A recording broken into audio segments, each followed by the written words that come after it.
শখের বাগান তো অনেকেই করেন, কিন্তু বাড়ির ছাদকে আস্ত এক সবুজ স্বর্গ বানিয়ে ফেলা এবং তাতে দেশ বিদেশের বিরল ফলের সমাহার ঘটানো, এমনটাই করে দেখিয়েছেন মুর্শিদাবাদের সুতি থানার নতুন চান্দ্রা গ্রামের ৭০ বছর বয়সী কৃষক গিয়াসউদ্দিন বিশ্বাস।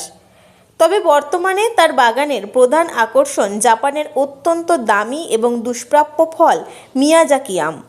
আন্তর্জাতিক বাজারে প্রায় প্রতি কেজি $৮০ মূল্যের এই আম তার নজরকাড়া রং এবং বিশেষ গঠনের জন্য ডিমের আম নামেও পরিচিত। পাকলে গাঢ় লালচে বেগুনি রঙের এই আম স্বাদে ও গন্ধে অতুলনীয়। ২০২০ সালের হুগলির আরামবাগ থেকে একটি চারাগাছ সংগ্রহ করে যাত্রা শুরু করেছিলেন গিয়াসউদ্দিন। তখন অনেকেই তার এই উদ্যোগকে অসম্ভব বলে হেসে উড়িয়ে দিয়েছিলেন, কিন্তু নিজের অদম্য জেদ আর পরিচর্যায় আজ সেই গাছেই ফলিয়েছেন স্বপ্নের মিয়াজাকি। গাছের প্রতিটি আমকে সবুজ জাল দিয়ে মুড়ে রেখেছেন তিনি, যাতে সমানভাবে রোদ লেগে সঠিক রং আসে এবং পাখি বা পোকার হাত থেকে ফল রক্ষা পায়। গিয়াসউদ্দিনের এই ছাদ বাগান যেন এক মিনি বিশ্ব। এখানে ৪৬ প্রজাতির ফলের গাছ রয়েছে।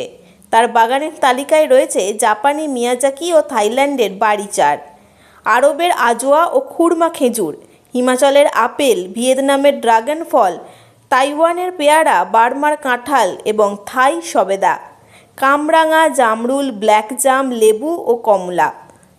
সবই টব এবং ড্রামে লাগানো। গাছের স্বাস্থ্য বজায় রাখতে তিনি সম্পূর্ণ জৈব সার ব্যবহার করেন, রাসায়নিক কীটনাশকের ধার ধারেন না। গিয়াসউদ্দিনের কথায়, গাছও মানুষের মতো, যত্ন করলে ফল দেবেই। প্রবীণ এই কৃষকের এই সাফল্য এখন এলাকার মানুষ তো বটেই, দূর দূরান্ত থেকে কৃষি আধিকারিকরাও ছুটে আসছেন। ছাদ বাগানে কীভাবে সফল হওয়া যায় তার পরামর্শ নিতে ভিড় জমাচ্ছেন অনেকেই। গিয়াসউদ্দিন বিশ্বাস করেন, তার গ্রামের মানুষের কাছে কেবল একজন সফল কৃষক নন, বরং এক অনুপ্রেরণার নাম। তার কথায়, ইচ্ছা আর পরিশ্রম থাকলে ছাদেও সোনা ফলানো যায়। আমার স্বপ্ন, এই বাগান দেখে গ্রামের যুবকরা কৃষিকাজে আগ্রহী হবে। মুর্শিদাবাদের এই কৃষকের লড়াই এবং সাফল্য প্রমাণ করে, প্রযুক্তির সাহায্য বা বড় জমির প্রয়োজন নেই, যদি মনের মধ্যে থাকে অদম্য জেদ আর প্রকৃতির প্রতি ভালোবাসা।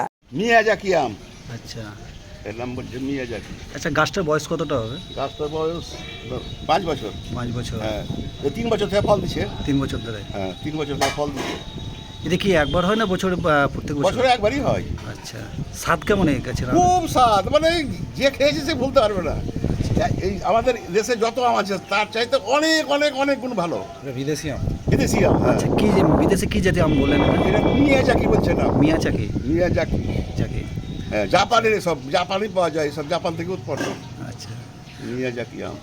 আপনি যে এই যে ছাদ বাগানে এসব গাছ লাগিয়েছেন, এটা আপনার মাথায় কি করে ঢুকলো আপনাকে? ও আমার একটা শখ, আমার ইচ্ছে। আমি বয়স হয়ে গেছে, একটু গাছের সেবা টেবা করবো, আমাকে ভালো লাগে, এটা তো আমি আনন্দ পাই। আচ্ছা, কত বছর ধরে গাছের? এটা গাছের বয়স মোট 4। না, আপনি কত বছর ধরে করছেন? 5 বছর থেকে এটা করছি। আচ্ছা, হ্যাঁ। আপনার এই ছাদ বাগানে কত রকমের গাছ আছে? 36 রকমের গাছ আছে আমার। আচ্ছা, আপনি একটু বলতে পারবেন কিছু কিছু ভালো ফল গাছের নামগুলো? যেমন ধরো আম, জাম, কাঁঠাল, লিচু, ওই থাই আম, ওই যেটা আরো দেখলেন ওই সাইডে আছে, ওগুলো থাইল্যান্ড আম। থাই আম। তারপরে আপনার পেয়ারা, সপাট, সফেদা বলা যেটাকে, সফেদা, জামরুল, আপেল, বেদানা, ড্রাগন, মৌসুমি লেবু, কাগজি লেবু, আপনার এইসবকে আরও অন্যান্য এই সব, যাই হোক আরও কিছু। সবই বিদেশি? হ্যাঁ, সবই প্রায় বিদেশি। হ্যাঁ, সব বাইরে থেকে নিয়েছিলাম, এইসব আরামবাগ থেকে আমি এইসব গাছগুলো নিয়েছিলাম। চাইনিজ আর কি অন্য আর কি কোন কোন দেশের গাছ আছে? জাপানি, থাইল্যান্ড আর চাইনিজ, এইটা 3টেই জানা আছে আমার, এই 3 রকমই। আচ্ছা, আপনার নামটা কি? ড্রাগন, এই যে ড্রাগন। আপনার নামটা কি? আমার নাম গিয়াসউদ্দিন বিশ্বাস। আচ্ছা, এই জায়গাটার নাম কি? নতুন চান্দ্রা, গ্রামের নাম নতুন চান্দ্রা। আচ্ছা, ঠিক আছে। পতাকা নতুন চান্দ্রা, হ্যাঁ, পতাকা বিড়ির পাশে নতুন চান্দ্রা গ্রাম। আচ্ছা, ঠিক আছে।